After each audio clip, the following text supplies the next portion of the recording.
and you are absolutely going to love this episode. Our guest today is phenomenal. He has delivered over 2,000 presentations in 50 countries.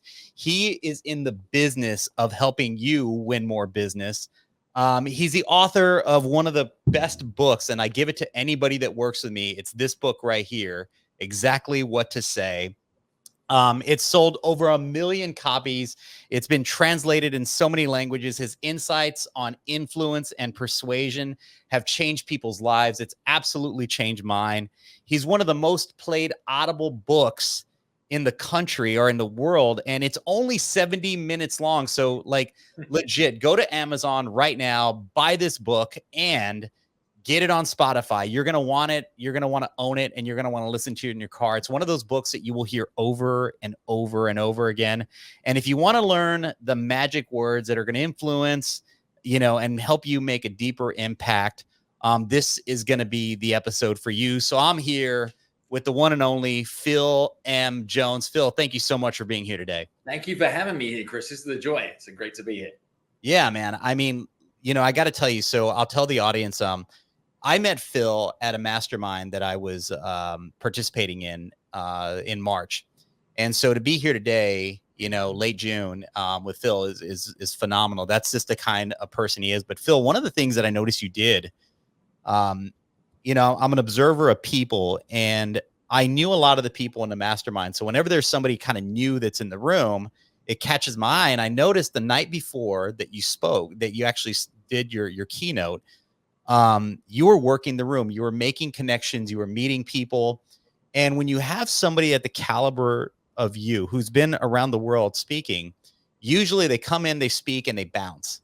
Not only did you do that the night before, but you did it in the morning. I watched you at breakfast, just getting to know people, walking through. Is that a part of your strategy on how you get to work the room and understand who it is that you're speaking to? I'm very curious about that. I don't see speakers do what you did.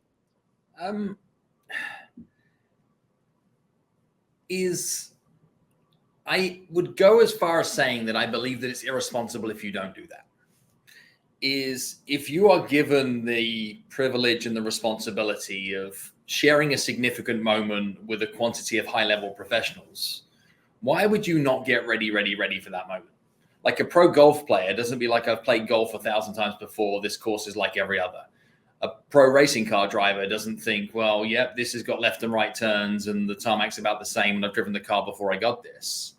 They walk the course. They understand who they're up against. They do the most they possibly can to control as many of the controllables as possible so that what they can do is serve the moment to the best of their ability.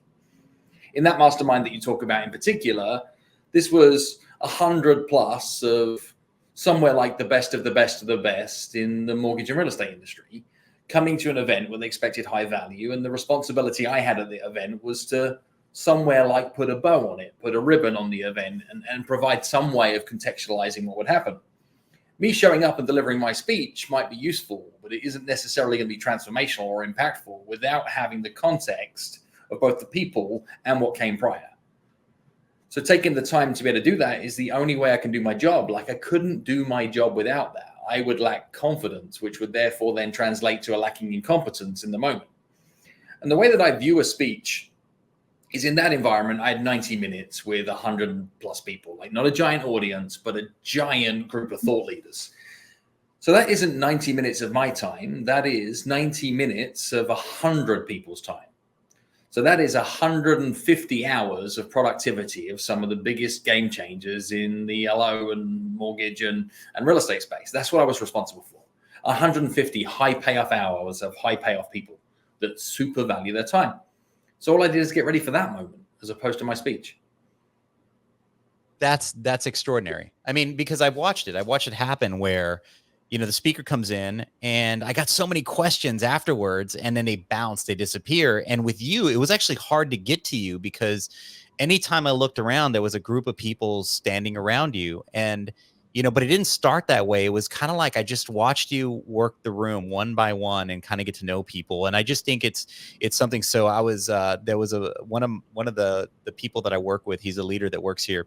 He had an opportunity to speak, and I said, he said something like, I'm not really thrilled about it. I'm just doing it because somebody asked me to do it. And, I don't really kind of, he kind of was taking it a little bit in stride of, not sure that it's going to be worth them all. And I said, no, stop. I mean, anytime that you have an opportunity to do this, not only do I want you to show up a couple of hours early to this event, I want you to just get to know people. And then I want you to stay after to get to know them as well.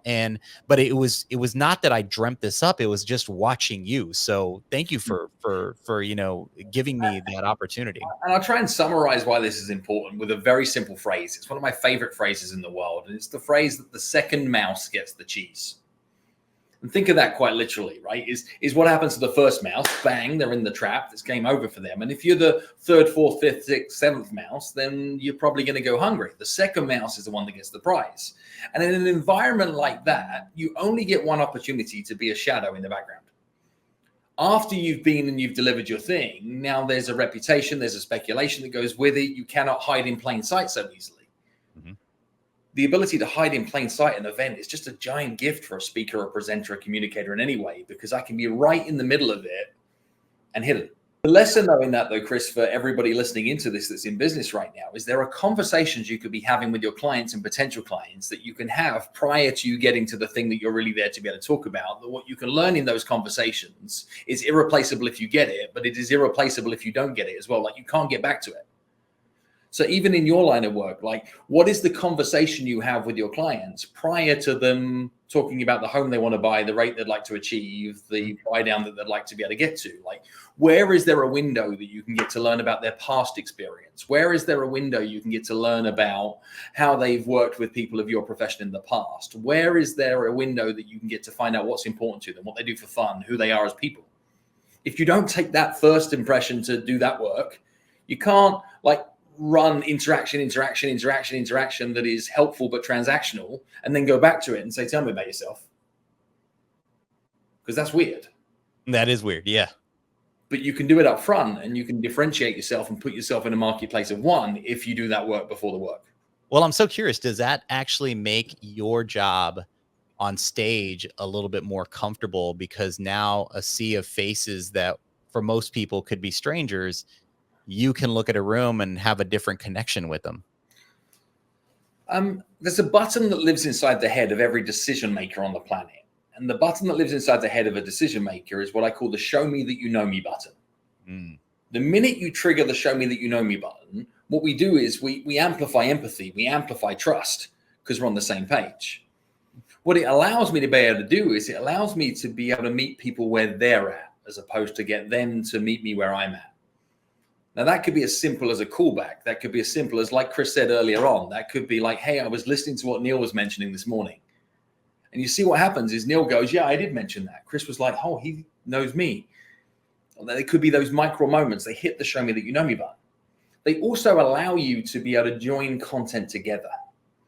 In a like multi-speaker event, often the information that's being shared are versions of similar advice positioned in different ways that could result in an audience member thinking that they are two different ideas, when what they might be is two different takes on the same idea. If you don't take the responsibility of being able to join those dots together for an audience member, you can end up with the poor audience member not knowing whether to do this or this, so they do neither. When actually what we were saying is the same thing, two different ways. And it needs somebody to be responsible to be like, you know what Pace was mentioning earlier on about blank? Here's my take on the same thing in a way that you can implement and carry that one stage further. But I remember you after that. Right. Yes, that's the connection. Phenomenal. Phil, let me ask you a question. And that's why we're here, right? Obviously. But I'm curious about your upbringing and when you came into, so I've done a little bit of research on you, and I know enough to know that you started off, going door to door, you were selling car washes, and you figured out people. You really were, understanding that how, you can get to know people and how you can influence them and how they had a big influence on you. But through most of our lives, and this is what the podcast is really about, is understanding those moments in life where you were either in a hole or you were pissed off or you were just not able to take your business to the next level. and something happens where you shift your mindset to break through the next level. I call it that 211 moment, where just before water boils, something happens and you get fed up with the situation to make a change. Tell us a little bit about what that was for you, because there's somebody listening right now who might be in that same space that we have the ability to inspire. It's an insightful question. And I look back on my life and I look for this like one epiphany moment where it goes from being like it's not working to it's working. And I don't think I have one. I believe that there are many. I think that we go through multiple reincarnations, multiple reinventions, and anybody's growth trajectory isn't like, oh, it was terrible and then it was awesome.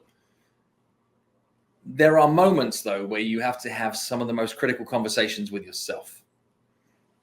And it's in those moments where you make alternative decisions.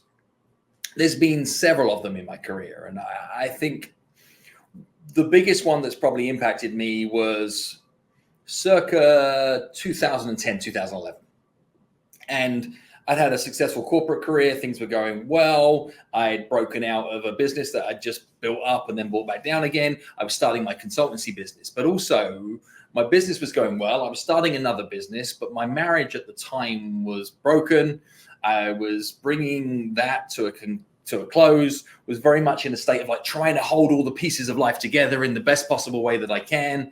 And although the business was doing well, my burn rate on other things that I was committed to was like absorbing the cash.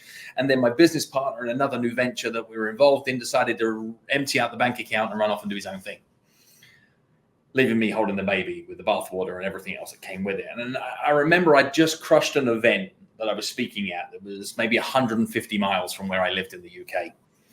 And I didn't have the money in my bank account in order to be able to pay for a hotel. So I drove there and then was driving back. And I was driving back maybe about 11:45 p.m. at night, like late drive back, 150-mile drive back home, tired, exhausted, crushed the event, but all these other external influences that are going on in my head. And I'm driving down the motorway and I'm starting to like nod off a little, tired, exhausted. I'm like, this is a bad idea. So I pull into the service station and I have tears running down my face. Like I'm like not feeling good in myself at this moment in time. And I pulled into the motorway service station, went into the cafeteria. There was like a 24-hour bad coffee vibe type setup. And I just pulled out a journal and I wrote. And what just poured straight out of me was a poem. If anybody's ever interested, the poem is documented on philmjones.com/poem. I didn't mean to go there today, but I share this moment with you. And the final line of the poem was that if somebody else can do it, can somebody else be me? And the poem was a rhyming poem that just went through like the struggle that I was dealing with at that period of time. But what hit me at the end of when those like words left my pen was, this is my responsibility. There's no blame. There's no excuse. This is nobody else's fault but my own. And it went on to be able to teach me something really, really profound that's then gone on to fuel many reinventions in this career as it's bounced onwards, which is I believe that if somebody else can do it, can somebody else be me? Whenever I see somebody who's better at anything than I am, I never say, wow, I ask the question, how? And I've learned that if you ask the question how of what other people are up to, you can get a ton of clues, and success leaves clues. And if you then put yourself on the relentless quest for better and the relentless quest for better, you can be surprised at how quick your trajectory can go because you start to get momentum. You give up on the idea that you're ever going to get somewhere. It's not about getting there. It's about keep getting better, keep getting better, keep getting better, keep getting better. And you get more at-bats than anybody else. You then surround yourself with other people that are doing more of the kind of thing that you want to. And via osmosis, you start to find yourself being one of those folks too. So there hasn't been this like giant epiphany, but that moment changed my thinking that said, no, hang on, me winning is nobody else's responsibility but mine. If I want to control this, I need to take responsibility for it. There are clues for everything I want to do. There's nothing I'm trying to do that hasn't been done before. Somebody else has already done it. Let me go get around the people who've done it, see what I can learn, and then follow the steps. And I've rinsed repeated at that. And I now live a life where I'm on the relentless quest for better. That's all I'm trying to do. Never trying my best, just onwardly looking to get better. That's remarkable. I mean, there's so many people that have this ego in their I always say the voice in your head is a bit of your ego Yeah. that's, keep holding you back. And, when you said, whenever there's somebody that's doing better than me, I'm asking how. And what people tend to do is not just the wow piece that you mentioned, but it's also like there's a little bit of hater mentality that would in It's not fair. that you're like, oh well, it's just because somebody gave them the business, or it's just because Right they place, right time. They got you know, lucky. They hit the algorithm in the good way. They were, yes, yeah, right. All of that. yes, yes, right. But when you really scale it back, it's my responsibility. And if they can do it, how? And if I can, what do they say? Like it's this like the sum of the five people that are in your circle are going to be the average. You're the average of the five people. And but you have to scale up, right? If you're hanging around with a bunch of haters and losers, then you're gonna be a hater and a loser. And so if you can really take ownership of your destiny and say, how do I get in the rooms with the people that are doing it and understand the how, that's where real breakthrough, in my opinion, happens. And I love that. So were you just fired up after doing that and get back on the road and like have a new sense Yeah, of, I had a moment, then finally got myself back home, then head yeah, hit the pillow, and then it's just keep stepping, yeah, stay the course, and a great mentor of mine in my early days said, comparison is not the thief of joy. Comparison is essential. You cannot stop yourself comparing, but when you compare yourself to others, be sure to compare the whole of you to the whole of them. Mhm. I'm like, that works. So when I started looking at the things that I wanted to change, you could realize where you had strengths and where you had weaknesses. You can't look at somebody else's victory and say, well, why don't I have that too? Because your pile of stock to achieve that victory is different to their pile of stock to achieve that victory, but you can take the parts. People say to me, do I have heroes and mentors? And the answer is yes, but it's like a Frankenstein's monster of hero. No one like idol that I look up to. It's like piece of that, piece of that, piece of that, like this giant amalgamation of 300 people morphed into this hypothetical being that I'm like, I want to be more like that. A better father like that guy, like that. a better Yes, husband like that guy, yes. with a body like that guy, with a discipline like that guy, with compassion like that guy, with work ethic like that guy, and like you piece it together, and then you can own it because you designed it. Well, and then what you just described is like that guy, right? Or that person is a mentor of yours, right? For Right. that specific thing, right? That person's going to help me get in better shape. That person's, if I could tap into what they're doing, I could be a better father. And all those things kind of come into play. But I think people miss that a lot. So I think you're really inspiring your message. And this book that you put together, and I'm going to tell you again, I really, oh yeah, I want to tell you again. I mean, if you guys can take a moment and go purchase this book, this is amazing. It changed my life in a lot of ways, and in fact, it's because of what you taught me is how you're here today. I bothered you enough to get you on this podcast, but I started with a line that you said. I messaged you and I said, I don't know if this is for you, but I'd like to get you on my podcast. Right. And then I did a couple of posts about you, and I try to grab your attention, and just all the things that I would do if I was trying to get you to do business with me. And finally, I broke you down enough to get here. But I will tell you that this hack, if you will, on words that you put together is remarkable. And I want to know, Phil, because I really want to get into some, I want to do a bit of a masterclass on for the people that are listening to walk away with some real value on why it's important to buy this book and live your life using the concepts in this book. But you, when did this start to kind of ruminate with you that you thought, okay, um, I know that if I can shift these words, I get a different response. And that response gives me a better conversion. And then it gives me an opportunity to help more people. Yeah. So, how did you test? It's almost like, how comedians go on stage, a dozen, or more times or hundreds of times before they Right. actually do the special.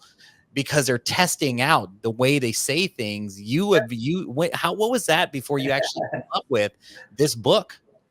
I wrote the book Exactly What to Say in a Weekend. We've now sold more than 3 million copies, translated into 30 different languages. But prior to that weekend, there was a lot of learnings. So where did this start to come into my world?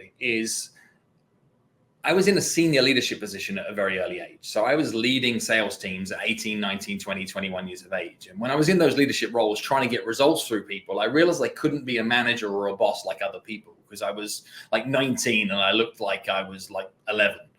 And got a lot of age discrimination, a lot of pushback. So I realized I could never give any direct advice. It wouldn't help. So if I wanted Chris to get better at something, I'd look to see who's the person that's doing the best at that thing right now, who's getting results in that given area, and I'd follow what that person was doing. And then what I'd be able to say to you, Chris, is like, I know that you're looking to get better at blank. Sandra is the best in the business at blank, and there are 3 things that she does that you don't do. Would you like to know what they are? So I would manage people through models of excellence and just be a translator of other people's brilliance. That became my leadership style. This then made me obsessed by peak performance. All I was really doing was being almost an investigator of how other people got to achieve better results. What I started to realize, though, is outside of product knowledge, hard work, endeavor, commitment, attitude, and all those other ingredients we know that are important, is the top performers in just about everything. Leadership, motivation, sales. They all knew exactly what to say, when to say, and how to make it count. They knew the power of word tracks. They had repetitive sequences of words in moments that mattered that allowed them to bring efficiencies to high-stake moments. Where other people were getting 50-50s, they were getting 80-20s in their favors because they had efficiencies. Mm-hmm. This blew my mind. And the more I studied that, the more I started to see patterns. What then happened is I found myself in roles where I was being asked to train others. So I was writing training curriculum, delivering training materials, and I'd train all these principles around influence and persuasion. I was a student of Dale Carnegie's work. I've been a student of Robert Cialdini's work. I've studied psychology and influence at a very high level. And I've been trying to teach people all this super smart stuff. And then what I'd need to do is like produce some takeaways. And in the takeaways, I'd write in like little magic words. So we'd give them this giant curriculum and then say, here's a 1 sheet on magic words. I'd meet those people weeks and months later. They're like, I'm still using your magic words. That would be the thing they wanted. Or I'd teach this giant principle around reciprocity, etc. And people are like, yeah, but what exactly do I say? I'm like, got it. You want the swipe fight. I hear you. And I'd try and fight against it. Like, they don't need it. I'm going to teach you all these principles. I then started a sales training company, 2008, 2009. I'd run 2-day programs. I'd litter in magic words. People would say, I'm still using your magic words. I then, 2011, found myself needing to write my second book. And I had to write my second book quickly because I was in a bet with a mastermind group of mine about how hard it was to write a book. I said, you could probably turn a book around in a month if you needed to. They said, put your money where your mouth is. And I'm like, dang, I've got to do this now. Turn a book around in a month. So what I did is I took a 2-page PDF that I'd used as a takeaway at a training with a telco company a few days prior for the customer service department. It was 17 sequences of words to influence and persuade without sounding salesy. That 2-page PDF, I blew it up into a book. It was a book I called Magic Words. And it wasn't really a book. It was more of a pamphlet, but it met the criteria of being a book for this bet. I published it through Amazon KDP Select. I put it on a free promo. I woke up 7 days later. We had 120,000 downloads. I'm like, dang, people quite like this. And when I say they quite like it, many gave it 5 stars. Some gave it 1 star and like, this isn't really a book, but it created conversation. That book remained part of my repertoire in my training business as a giveaway at the back of the room. It was lead capture on websites. It was something I'd customize and add value to my consultancy clients. It was part of my ecosystem, but it was never something I was super proud of. Yet the marketplace was still like, I love those magic words. They're so easy to implement. I'm like, that's not my best work. Fast forward to 2017, I go through my geographic move from the United Kingdom to the United States. And I figure I need a new book. And then I went, you idiot. Why would you write a new book? Why don't you just go back to the book that everybody's been asking you to write and write it properly? So Exactly What to Say is the rewrite of Magic Words. a piece of work that I've been training since 2008. You went from the EP to the full-length album. That's Double right. album. Full-length album. And now what we're doing is covers. Now what we're doing is mashups. Now what we're doing is taking it on tour. Now what we're doing is collabs. Yes. Right. You should have been a musician. You know, like, no, but I mean, this is really cool. So you talked about this on Chris Do's show, but I want to repeat it because not everybody has the opportunity to hear every podcast you're on. But like, one of the things that I find very fascinating about what you created was this concept of exactly what to say. You can take and really reproduce it for a very specific niche market, and that's kind of what I want to go into on the next phase of this. Right. But then you've created books around it. You got, exactly what to say for real estate agents, exactly what to say. I think I heard for photographers, like, I mean, you've made so many different variations of this out of one book that became, like, I think I heard you say it's your life's work. It's amazing.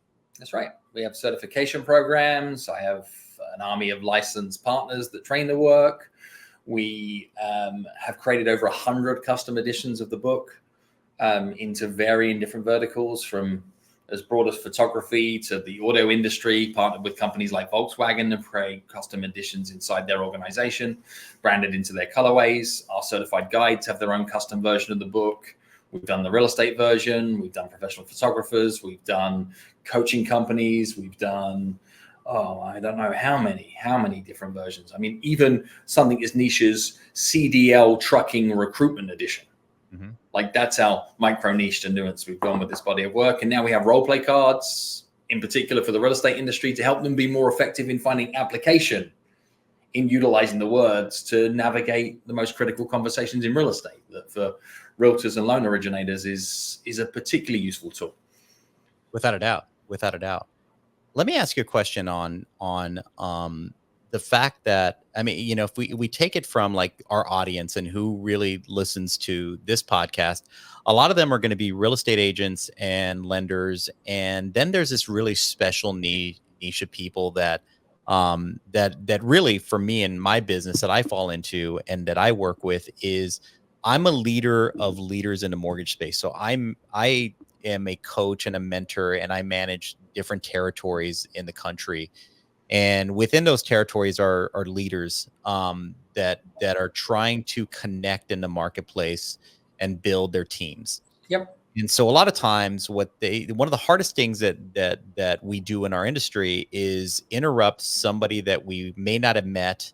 We interrupt their day with a cold call. And our job is to, investigate, if you will, and understand how we can help make their life better. Okay. And, but in order to do that, I have to break through the white noise of everyone else that's doing the same thing.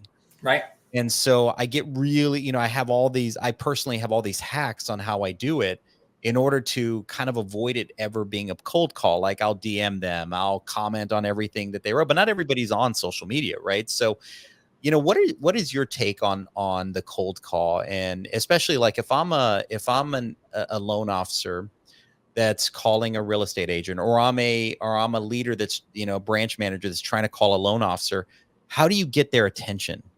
Okay.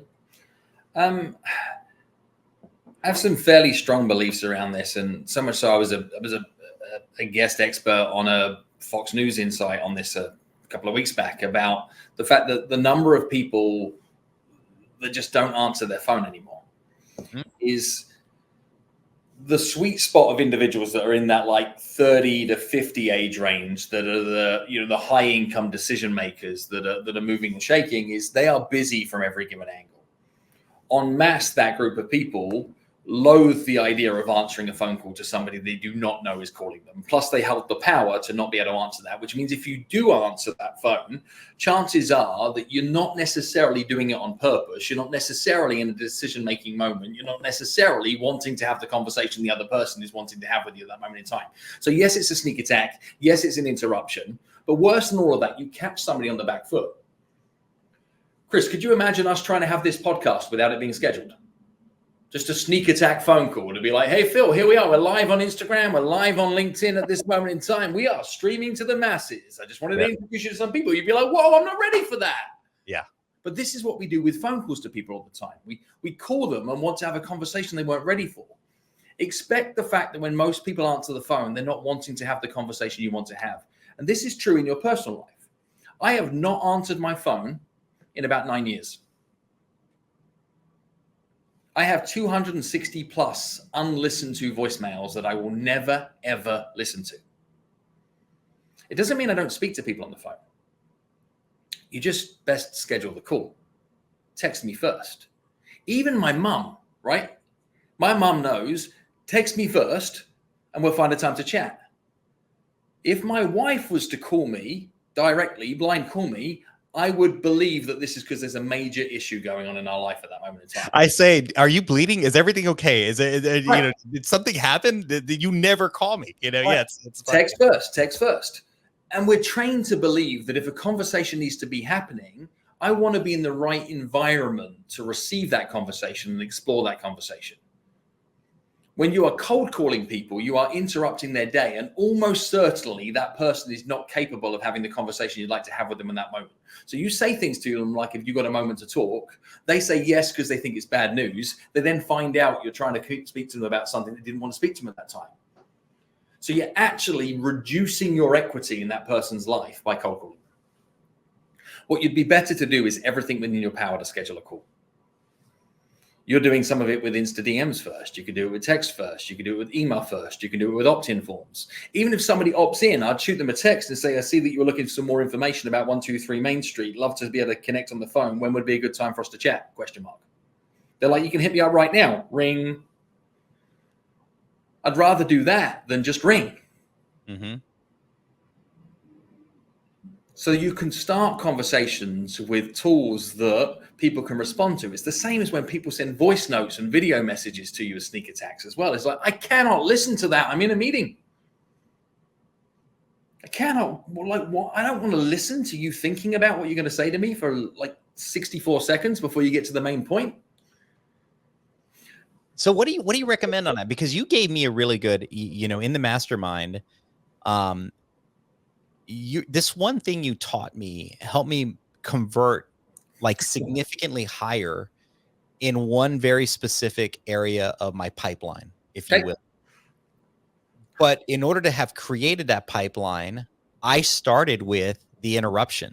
Sure. You know, you know, in order to get the pipeline, I had to do the interruption piece to interrupt their day, right? And for every 100 calls, if I can get somebody to answer, to your point, then it's just getting them on the phone that I got to convert them into, you know, a relationship. Yeah. One thing you taught me that was really phenomenal was this rejection-free way of conversion. And I'm telling you, thanks to you said, pull out your phone right now. Yeah. And you said, and send this text to somebody. And it was something along the lines of, I think I'm going to get this right. It was something along the lines of, I don't know if this is for you, but. Right. And then the next part of that, I said, we're looking at doing some really aggressive offers right now. And your name keeps coming up because you and I have been talking for some time. And we want to sit down and have a serious conversation. Can you meet me next Tuesday at 10 a.m.? Okay. And the answer was yes. Right. And I was smiling the rest of the class because this guy had ghosted me. And I was like, I don't, you know, I hate getting rejected, you know, and you said do this. And I was like, okay, fine. I'm going to do it. Because I approached that mastermind. If they ask me to do anything, I'm going to say yes. I'm going to do it. I'm not going to hide on any of it. Right. And you helped me get somebody in my, you know, further down the path on my pipeline because of that. And, you know, I thought that was phenomenal, but that was amazing. So thank you for that. You're talking about series of rejection-free opening formulas. Yeah. For those of you that are seeing this interview right now, as opposed to just listening it, you'll see I've just pinged some on my screen. And the number one reason that people don't ask for the things that they want in life is because they're fearful of rejection. So I figure if I can empower people with sequences of words that allow them to ask for just about anything at just about any point in time, then they're going to ask more freely. One of those rejection-free opening formulas that you mentioned there are the words, I'm not sure if it's for you, but. And all I'm doing is I'm showing you our role play cards right now on screen, but is when you say to somebody, I'm not sure if it's for you, their little voice says, well, firstly, I'll be the judge of that. And the second thing it says is like, what is it? Curiosity is piqued. It makes them want to follow the journey. But the word but allows you to be able to shift the focus to next, focusing on what your ask might be. The reason I invited you to put this as a text message as opposed to just call somebody with this is you laced the text message with intrigue and you finished with a simple, easy to answer question. That's what gave the other person the ability to be able to respond to you simply, easily, and freely. And I think many of us can reinvent the way that we prospect towards other people just by sending easy to answer, easy to access responses that get the other person on the hook. In a sales environment for years, people have talked about am I a hunter or am I a farmer? And people have got those two different types of approach to business development, right? I'm either a hunter or I'm farming for business. I say, go fishing. Don't do either, go fishing. You know the fish you want to catch, then learn what the bait is that those fish like to be able to eat, learn where those fish hang out, and stick the bait in front of the fish. You get the best of both worlds. And sequences of words like this allow you to go fishing. I love that. I love that. And it works, guys. It 100% worked for me, and I know it'll work for you. The other one that you gave and that I love that share a little bit with us around the open-mindedness approach, because that's another one that really blew my mind. If I asked a room of 1,000 people who in this room sees themselves as open-minded, I'm pretty sure I get around 900 people raise their hands to the sky. It's true. It happened in the room I was in. Correct. So what we learn is pretty much the whole world likes to see themselves as open-minded. I repeat, they like to see themselves as open-minded. It doesn't mean they are open-minded. It means they like to see themselves as such. If you take that fact and you apply it to the principle that the person asking the questions is in control of the conversation, you can deliver more rejection-free opening formulas by asking somebody how open-minded they would be. Even as a realtor, they could say to somebody like, how open-minded would you be to finding a little extra as a down payment so that we can access some lower rates? How open-minded would you be to growing your search area so that we could maybe explore some more possibilities to you? If I was a realtor and wanted somebody to be able to put a stronger offer together, I might say, well, how open-minded would you be to meeting with my experienced local lender to give you something stronger that when you're making offers that we know that they're going to be well received? How open-minded would you be to sitting down with an experienced loan originator to find out what your buying power is in this market? How open-minded would you be to just seeing some side-by-sides so that you could understand what the difference would be between buying now and waiting till next year? What we can do is we can present ideas that are pulley and not pushy. The other person's like, yeah, sure, that makes sense. As opposed to, I think you should. As opposed to, why don't you? You see the number of times people say, well, why don't you? Well, the only thing I'm going to do in my subconscious is answer that. Yes. And then it's resistance, friction, and pushback. What we're actually looking to be able to do when you're trying to influence and persuade other people is to stay in the gray space, not in the black and the white. Because the gray space is a safe space, it's a play space, and we can create movement. If your goal is to create movement, you don't ever want to finish with a period or an exclamation mark. You want your conversation to be fluid, like it's water. You want it to keep going and keep moving. And if you're leading that dance, then what you can do is surf on the water. Instead, what people try to do is start, stop, start, stop, start, stop, start, stop, start, stop. That's why most people have to have follow-up processes and checking in and touching bases and all this circling back activity that's unnecessary. Well, no, let's go to that now, like, because you now segued us into that piece of it, right? Like, I will say, I'm looking at my pipeline this morning, and I need to make some calls, right? And it's part of my, I have to connect and make sure that we're continuing the process of moving forward. And I'll call somebody to say, hey, I'm just checking in. Last time we talked, and it's just so, because that's what I'm doing. I'm checking in, and it's lazy. How do you? Yes, but how do I say that? What do you say instead? Well, firstly, remove the words checking in, circling back, touching base from your vocabulary. Like, they are useless sequences of words. They make you sound like everybody else. And worse than those words is the just word. I'm just. So it minimizes everything about. When I'm writing an email and I see the word just, I just take it out. It just minimizes what I'm saying. it both minimizes, but what you're doing when you use the word just is you're forcing permission. We do this in our personal lives, right? You're running late to get out of the house with your loved one. You're like, I've just got to send this email. I've just got to finish this text. I've just got to put the garbage out. I've just got to run this load of laundry, whatever it might be. You're justing all over it. And it means I'm using it to force permission to do a thing that I know that I'm not really supposed to be doing. So when you say I'm just got to send this email, what you're really saying is I didn't do enough in my day to make sure I was ready to meet the commitment of us being ready to go to this dinner. That's what you're really saying. And we use the word just to force permission for us to do something that we shouldn't have actually been doing. Well, I'm going to stop you real quick, not to interrupt, but what you're telling me is that when I use that word just, even though on a conscious level, my audience may not realize it, but it's almost like that one thing just told them that I'm doing something I'm not supposed to be doing. Yeah, I did not have permission to make this interruption. The use of the word just is forcing me the permission that I require to have this conversation.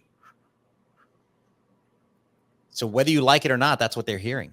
I'm just, checking a box today. Right. And leaders, like you could say, like, I just wanted to grab a minute to talk to you about your performance. It's lazy.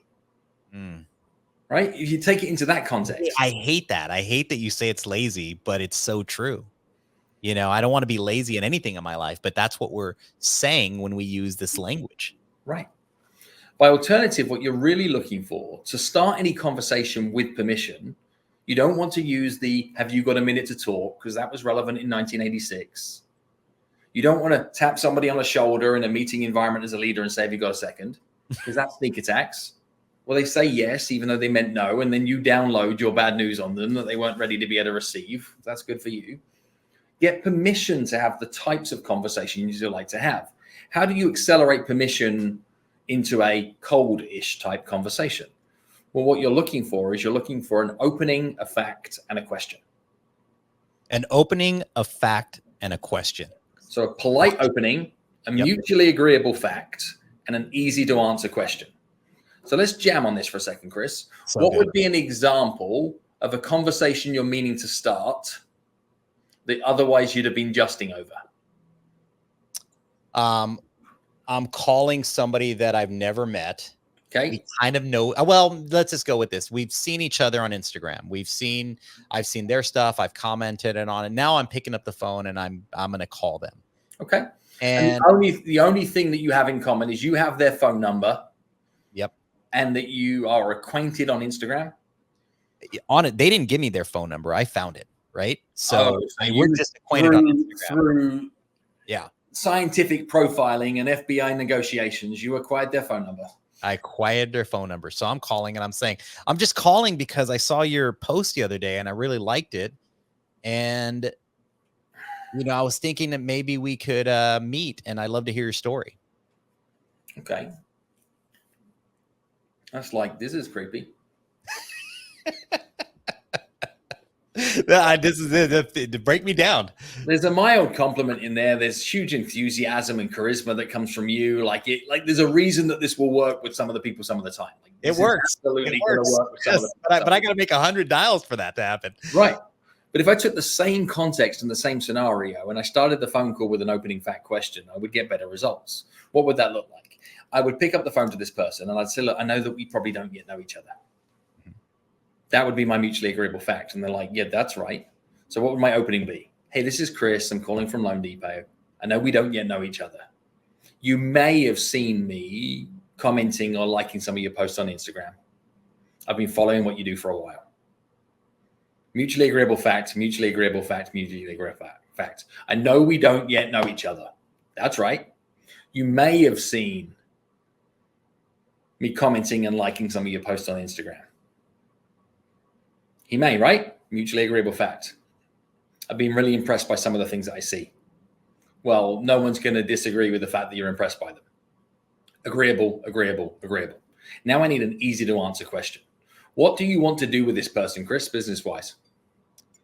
I'm trying to find out if I can help them and help grow their business together. Okay. And in crude sense of terms, that means that you're looking to bring them into your team, that you're looking to be able to see if they would be better suited inside your organization as opposed to where they're at right now. In a crude way. Yes. Yes, of course. And in order for them to be able to do that, they'd need to see value that you could help them grow their business, et cetera, et cetera. But you're looking to see, is 2 + 2 equaling 5 with you? Is it better together than it is apart? It's just an exploration. You're looking to grab a coffee to see if this is going to be worth going on a date.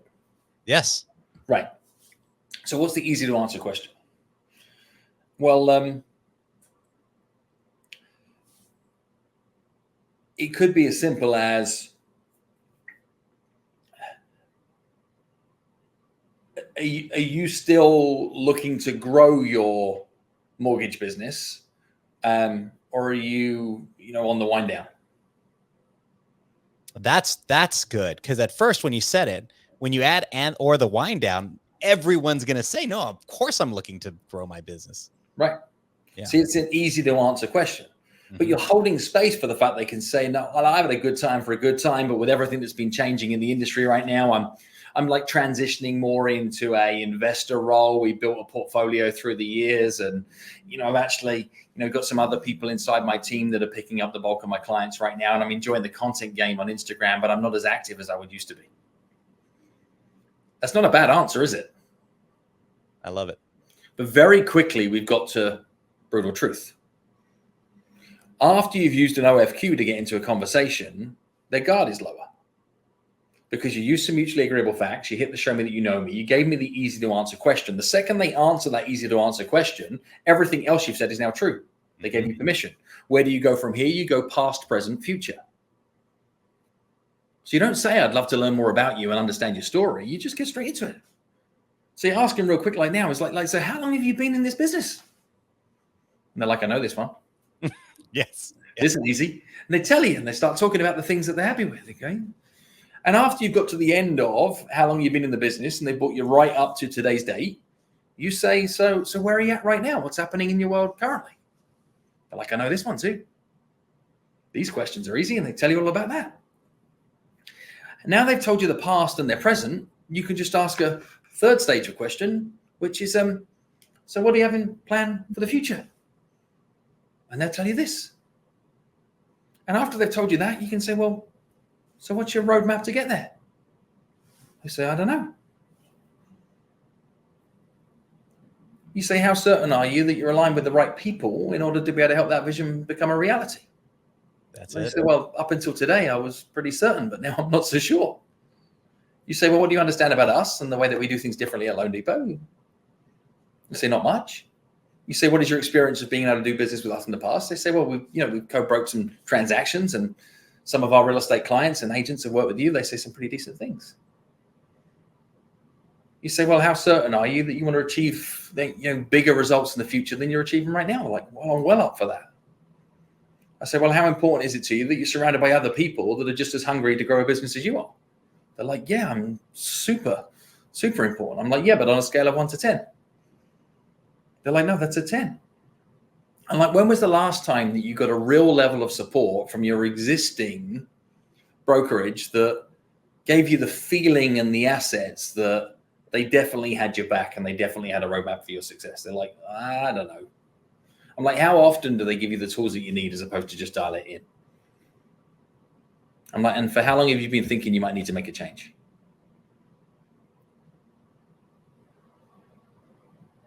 I'm like, could it be possible that we might be able to do something together and help this become a reality? Like, I guess so. You say, so when would be a good time for us to sit down and grab a coffee or cocktail and just explore the possibility? I'm hoping what you can see is how predictable that choreography is. It is a choreography, and it takes massive amount of planning to do that. You have to practice it. But what you did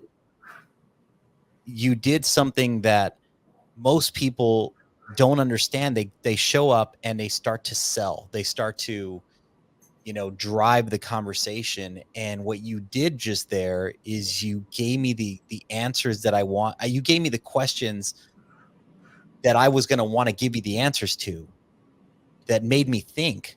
Mm-hmm. And that's hard to do, Phil, and it takes practice. And it should be hard to do, right? These are pro skills.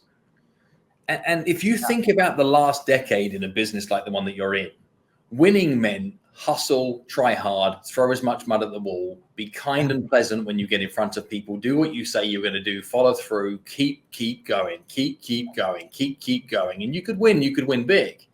In today's marketplace, we're in a skills-based economy.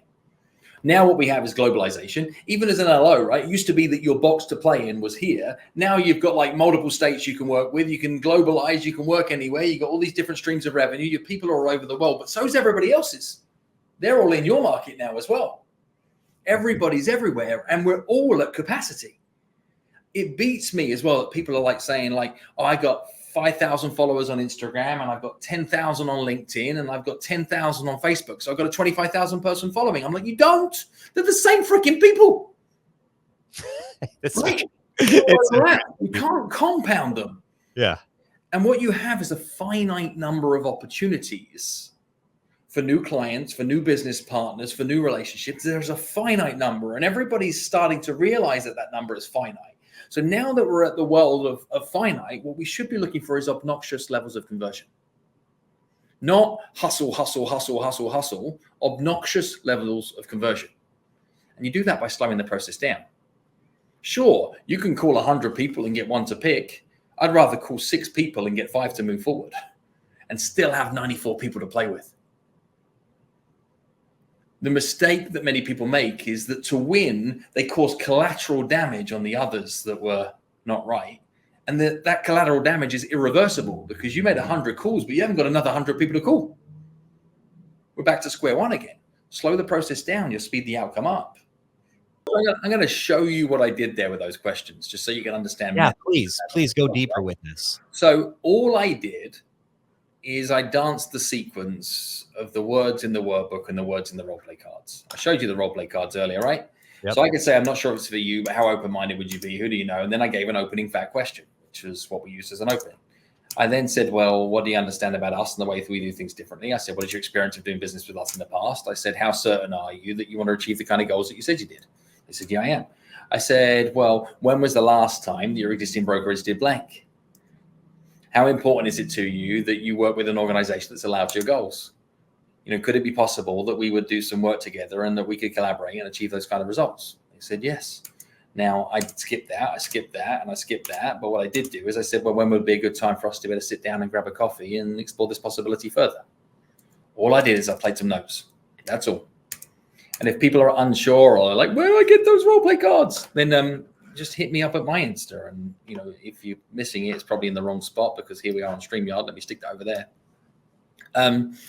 Then hit me up on Instagram, send me the word role play, and you'll find out how to get a deck of role play cards to help you dance through these words. But that's all I did. I just danced through the words in order in that context and in that scenario. And the mistake that almost everybody makes when they're looking to influence and persuade is they're looking for a checkers move.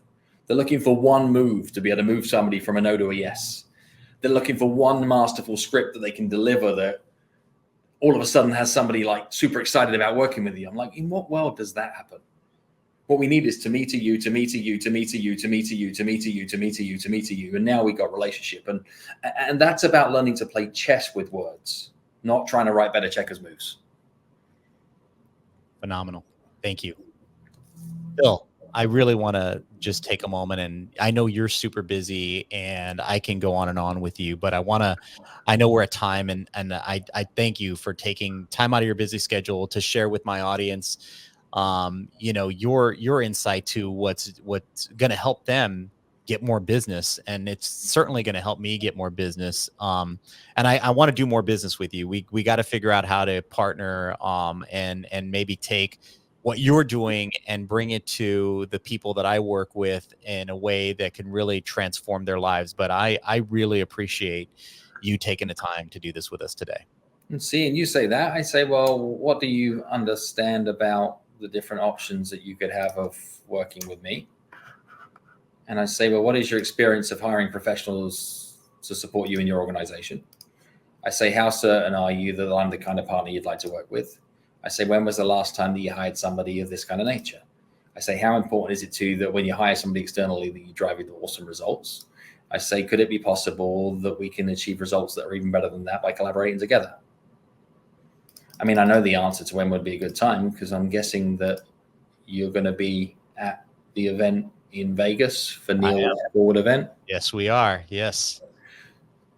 And all I'm showing you is that there can be method for how you can navigate conversations more effectively. It isn't necessarily just like this level of gift of the gab or geniusness, etc. A great musician has the same notes. You just got to learn how to play them. You have the same vocabulary skills that I do. You've just got to learn how to play it. Well, one of the things that I think you said in somewhere that I listened to you, you said, part of what you could do is take some of these, take one of them, like just take one at a time and just work it into your vocabulary, take a question. Mess about, like have fun with it. Just pick one of the sequences of words and use it as many times as you can in context in a 24-hour window. And there's no turning back from that. Man, thank you. I really appreciate you, Phil, and you're amazing. And real quickly, so I'm personally curious about this, but one of the ways that I was able to capture your attention is I said to myself, this guy's from UK. So he definitely, and I think he's around my age, because you and I think we're both older than we look. And I was like, I think he's around my age. I'm 48. And I was like, so he must like the Smiths, and I grew up with the Smiths. So are you truly a big fan of the Smiths? I like the Smiths. Yeah, I wouldn't say I'm a huge fan, but that whole era of music, I'm a little younger than you, but just a little. Got a few years on that, but that whole Britpop scene, etc., was part of my youth. Who is your go-to to relive your youth? Who are you throwing on? I would probably be going more into like the Oasis and Blur piece, more so than the Smiths. I love Oasis. Early Arctic Monkeys, and that kind of stuff. There you go. Did you ever see Oasis live? Yes, I did. Oh man, where did you see them? I saw them in a small event venue in central London. That is about 400 or 500 other people. It was special. That is special. That is really cool. How cool is that? Well, man, thank you so much for today, and I appreciate you. And guys, make sure you get the book. And thank you guys for joining today. I appreciate you guys. Have a great day. Great to be here, Chris. See you soon.